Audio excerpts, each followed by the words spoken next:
What's up, guys? Today I wanted to talk about Ubisoft's 2019 E3 press conference, and I'm gonna get right into it. I am working on a bit of a cold right now, so if I sound congested or anything, that's why. And yeah, I'm gonna go ahead and jump right into it. Remember to comment, like, and subscribe. And Ubisoft started off in 2019 with Assassin's Creed Symphony, big ass orchestra that's traveling the world apparently this summer, and is gonna be playing fucking 90 something songs from Assassin's Creed. So if you really fucking like Assassin's Creed, man, there you go. They then brought out some people talking about some bullshit I don't even remember. I was probably high at the time, not gonna lie.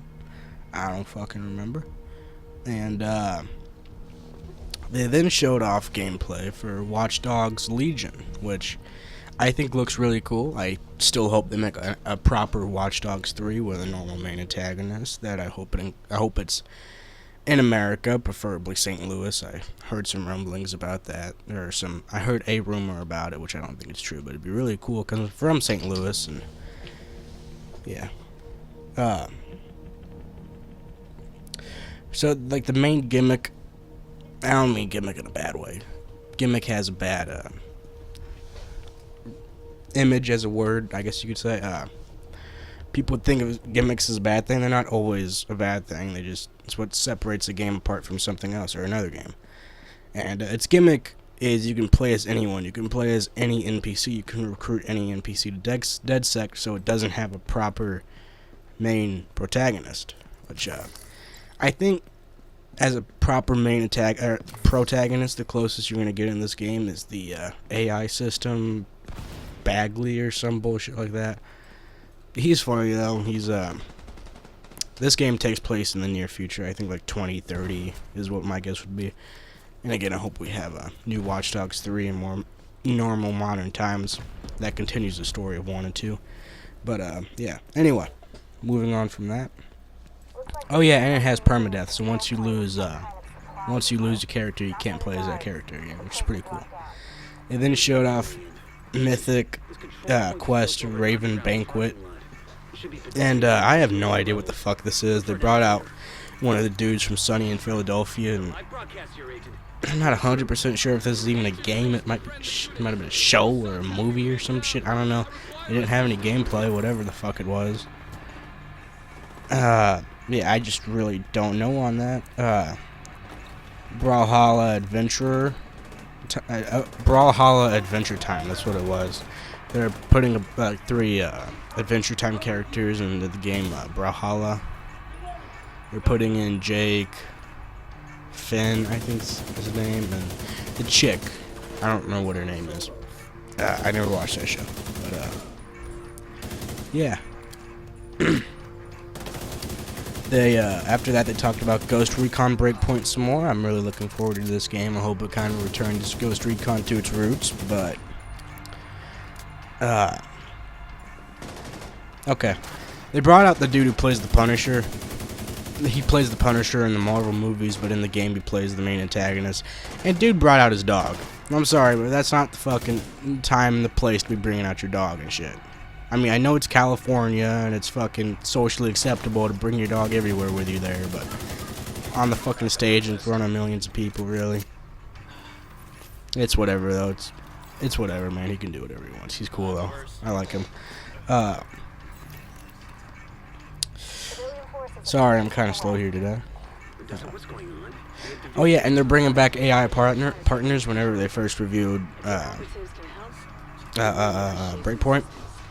They said they weren't going to have AI partners, but they saw enough demand for it from the community that they decided to bring it back, which is really cool.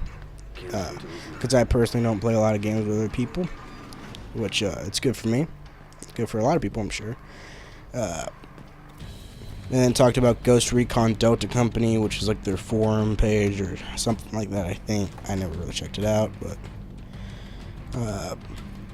Tom Clancy's Elite Squad, which was bullshit. It's a bullshit mobile game. And this is the only time that they showed fucking Sam Fisher from Splinter Cell. So we're not getting Splinter Cell game for another fucking year. Hopefully next year. Probably won't be next year. Probably won't ever have another fucking Splinter Cell game. Because Ubisoft's fucking heads are so shoved so far up their ass. Sorry. Ubisoft's heads are shoved so far up their ass, they're still putting out fucking Wii games in 2019. 2020, actually. 2019. Yeah, 2019. Speaking of, that's right. That's the next thing. Just Dance 2020 on the Wii. And other platforms, obviously. But the Wii, the fucking Wii, that came out in 2006. That was my first console that I owned, technically. That's fucking way too many years to be still releasing games on. That's 14 years. Let that poor thing die. It was a good console, though. I loved it. Just let that poor thing die. Anyway. They showed some For Honor DLC. I never gotten a For Honor. Sorry, I'm stumbling so much. I never gotten a For Honor. Just never really found it that interesting. They then showed off something kind of interesting. Rainbow Six Quarantine. I don't really know what this is. They just showed a little cinematic of it. Yeah, there's like some infectious disease and the Rainbow team is trying to fucking fix it or whatever. Some bullshit like that. It's bullshit zombies or something. I don't know. Not going to be as good as Siege, though. I can already tell you that right now. They then started talking about the Division 2. They basically outlined all the rest of the DLCs, which was really cool. There was a free-to-play weekend from June 13th to 16th, which that starts today, actually. It's pretty cool. I own the game, so that's actually what you're watching in the background right now. I own the game, so that doesn't really affect me. Division 2 DLC 1, you're going to be traveling around a lot. You're traveling around the country a lot. There were a bunch of different locations in the trailer. At one point, it even looked like you went to Japan, or at least like a Japan-themed place, which looked really cool. I'm excited for that one. Division 2 DLC 2. You're going to the Pentagon, which I'm not as excited about, but it'll probably be really good. Hopefully it'll be really good. And then the third one is the one that I'm really looking forward to. You're going back to New York City, and I think that you're hunting down Aaron Kinner, which is the rogue agent that betrayed the Division in the last game, and he caused a lot of trouble, and he's basically the reason that, shit really went to, hell and back. Yeah.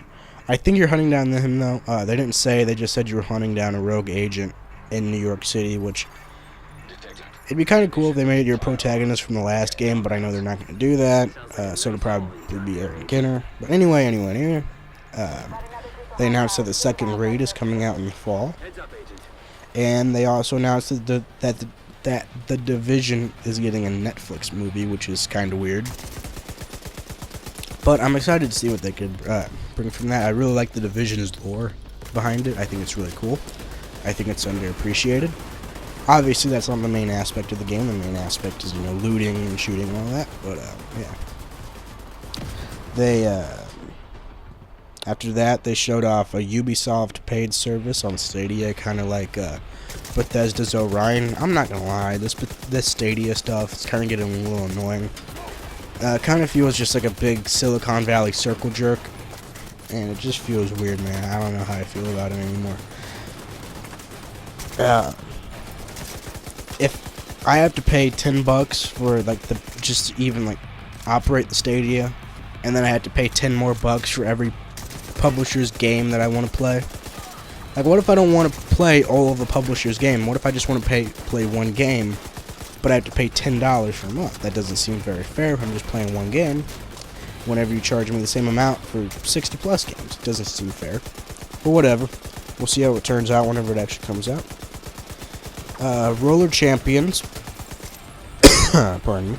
Roller Champions is kind of like roller derby combined with every sport: hockey, baseball, football, basketball. It's really weird.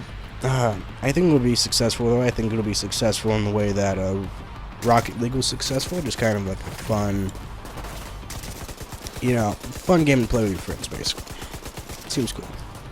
I don't know. Yeah, and then they didn't announce Assassin's Creed, which kind of really bummed me out, but it's okay. They did announce Gods and Monsters, which is going to be like mythological. You're playing through mythological events with made-up gods. It's really weird. I'm kind of excited to see what they'll make from it, though. Hopefully it's cool. It's a new IP, which I always like to see. Which hopefully it's cool. And yeah, I'm really pissed off there was no Splinter Cell. I'm kind of pissed off there was no Assassin's Creed, but it's okay. If Assassin's Creed takes a year break, man, I'm not going to be too pissed off about that. Just means it'll probably be a better game in the end. Yeah, anyway. I give the Ubisoft 2019 press conference a 6.5 out of 10. What did I give Bethesda? 5.5 out of 10. Let's just make it an even 7. Because I wasn't horribly disappointed by it. They still had the Division 2 stuff. They still had the Watch Dogs stuff, which is what I was looking for mainly, except for, you know, Assassin's Creed and Splinter Cell, which half of it is not that bad.